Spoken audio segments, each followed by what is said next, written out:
American Sunrise Early Edition. I'm Allison Hans. Let's bring back in Brian Glenn. Hey there, Brian. It doesn't look like too many people out on the streets there in Atlanta. But I can guarantee you, for someone who flies in and out of Atlanta about once a week, they're coming.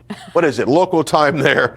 It is 7:15. Trust me, another 15 minutes, that place is packed. Okay, I'll trust you. I'll trust you. Well, let's move on. While Washington argues, we won't argue here. Americans are watching their monthly bills. And this morning, there is a real shift.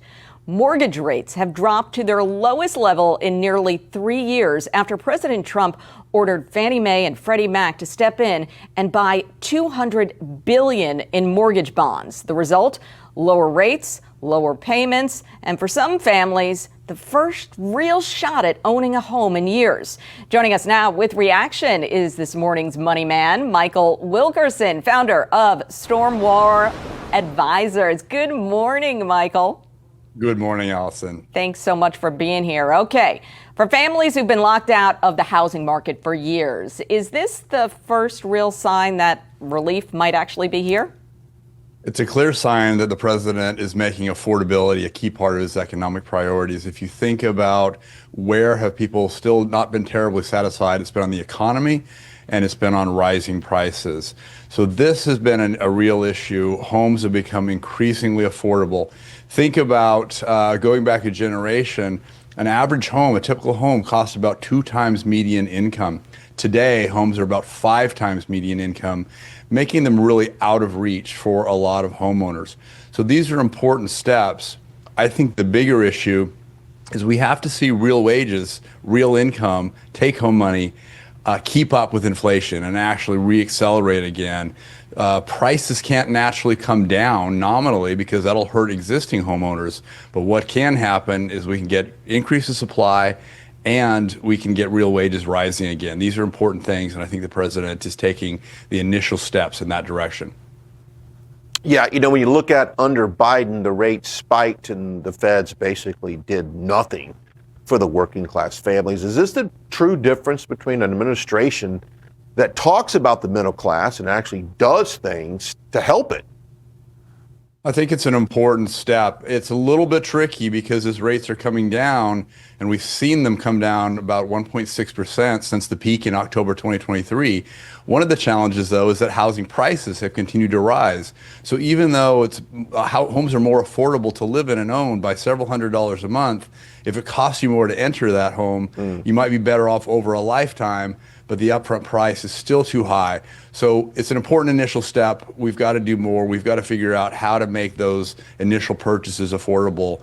This is, I think, an important first step, a couple steps along the way. 1, lower interest rates. 2, keep institutional money from competing with homeowners for single-family homes is another initiative of the president that I think is an important piece of the puzzle here. It is a little confusing, or I feel for those young people out there who want to get into a home, and you have these homes out there that are maybe $500,000 or even $1 million, and they're really, really tiny, and they can't even get into those homes. What is your suggestion to the young people out there? So first of all, ownership's really important. If you look at how owners of assets, whether it be real estate or otherwise, have done in the last few years versus renters, there's no comparison. When you're renting, you're not storing up value for the future. So the first piece of advice is find a way to own something. Find a way through various initiatives that are out there for first-time owners, even though it feels like you're stretching, owning an asset that can grow with inflation over time is really, really important. And even $100 a month can be the difference between renting forever and owning a home. Do you see this as a psychological turning point where people finally believe they can have the American dream? I know you've written a book about the American dream. I think it's really important. The psychological impact can't be underestimated here. When people feel excluded from the economy, they're excluded from society.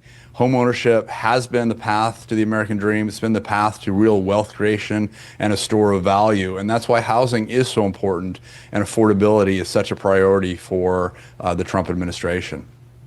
Last question, Michael, real quickly. There's a bill in Congress that would eliminate taxes, capital gains on home sales. Would this create a sense of liquidity in the market and people that might sell a property that they would have to pay a lot of tax on? Now they would be able to do it. They would save that money. Yes or no? Would this be a good thing for the market? I think it'd be a great thing for the market, as with the elimination of property taxes, as Florida is asking for as well. Okay. Thank you, Wonderful. Michael. We appreciate you Thank you, this Elsa. morning. Okay, an organic skincare brand called Purience has been turning heads recently.